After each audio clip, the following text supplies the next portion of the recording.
Hi new moms, welcome back to my channel. పిల్లలకి హెల్దీగా పెసరపప్పుతో కిచిడి అయితే ప్రిపేర్ చేసుకుందాం రండి.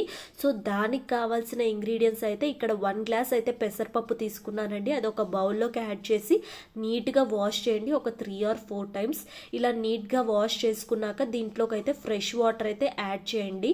ఒక 1 గ్లాస్ పెసరపప్పుకి 3 గ్లాసెస్ వాటర్ అయితే సరిపోతాయండి. ఒక 2 hours అయితే సోక్ చేయండి.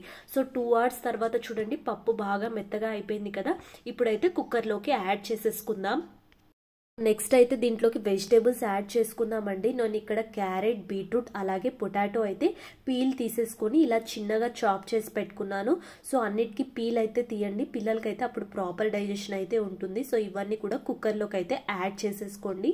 సో ఇలా యాడ్ చేసుకున్నాక కుక్కర్ విజిల్ పెట్టి ఒక 3 or 4 విజిల్స్ అయితే సరిపోతుందండి. మెత్తగా అయితే అయిపోతుంది, మనకి పెసరపప్పు కాబట్టి త్వరగా కూడా బాయిల్ అయిపోతుంది. సో ఒక్కసారి లిడ్ ఓపెన్ చేసి చూద్దామా.